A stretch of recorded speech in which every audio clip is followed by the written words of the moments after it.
빌려서 내 집처럼 사는 공공임대주택. 사는 사람을 행복하게 만드는 집의 마법에 관한 이야기입니다.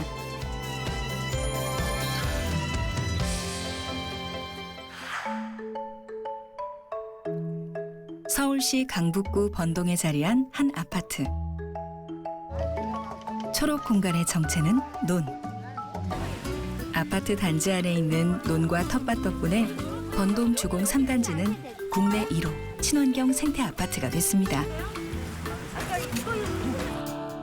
저소득층이 사는 곳이라는 이미지의 공공임대 아파트. 30년이 흐르면서 많은 변화가 일어나고 있습니다.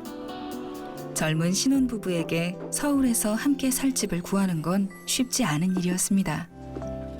그때 마침 신혼부부를 대상으로 한 공공임대아파트 행복주택의 공고가 떴고 운 좋게도 당첨돼 들어올 수 있었습니다.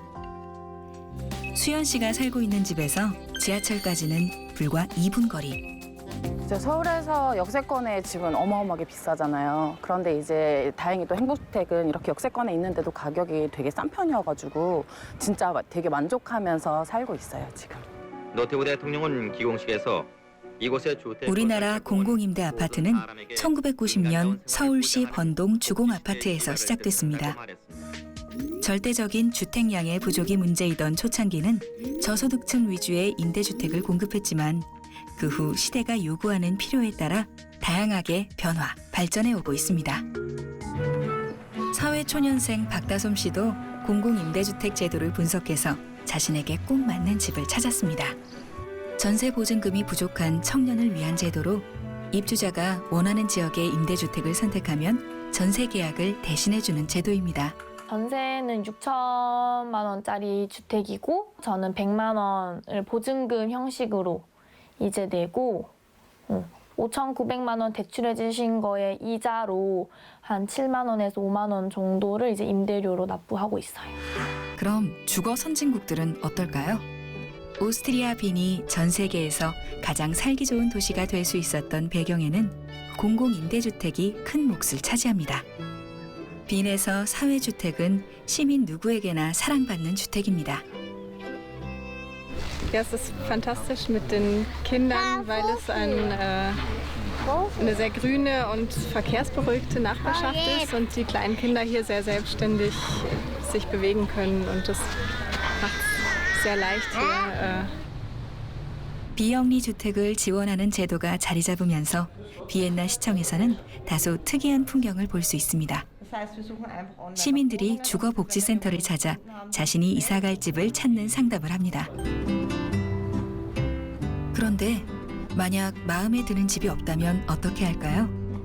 공공임대주택을 지원하는 제도들 덕분에 오스트리아에서는 마음 맞는 사람들이 모여 임대주택을 지을 수도 있습니다. 1층 카페가 늘 사람들로 붐비는 이곳도 일종의 공적주택. 이 건물도 그렇게 지어졌습니다. 이 집에는 이곳에서 살고 싶은 사람들의 의견이 반영된 독특한 공간들이 많은데요. 문화회관도 그중 한 곳입니다.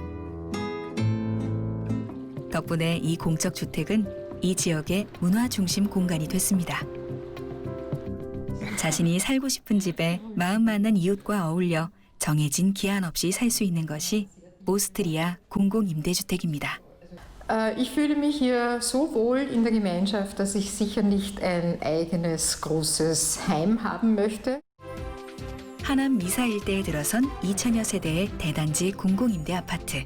그중 국민임대 아파트 단지인 17단지 커뮤니티 시설은 늘 사람들로 붐빕니다. 주민들이 참여해 만든 다양한 프로그램이 항상 열리기 때문인데요. 이 공간을 이제 이용하시고 이 공간이 활성화되니까 오히려 이제 주변의 민영 아파트에서 이곳에 이제 방문을 하시는 거예요. 함께 살기 좋은 집을 만들어가는 주민들의 노력이 임대 아파트의 편견을 바꿔가고 있습니다. 가까운 상업시설이나 공원이나 큰 잘 돼 있는 도로들이나 교통이나 그래서 진짜 만족하고 있어요.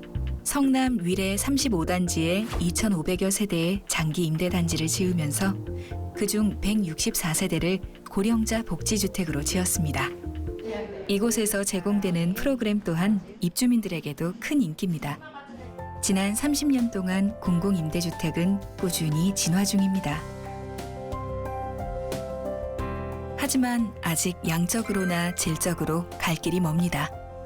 우리나라 공공임대주택에 나아갈 길을 제시한 주거복지 로드맵 2.0에 따르면 우리나라는 2025년까지 장기 공공임대주택을 240만 호까지 늘릴 계획을 가지고 있습니다. 도시 생산에 없어서는 안 되는. 근데 공공임대주택은 소셜 인프라라고 볼 수 있죠. 교육이라든지 보건, 의료라든지. 따라서 지속적인 투자를 통해 갖고 진정한 소셜 인프라로서의 기능을 해야 되는데요. 그것은 바로 이제 삶의 도약판의 역할을 해줘야 되는 것이죠. 더 나은 삶을 꿈꿀 수 있는 안전한 울타리. 사람과 삶을 품고 공공임대주택은 여전히 진화하고 있습니다.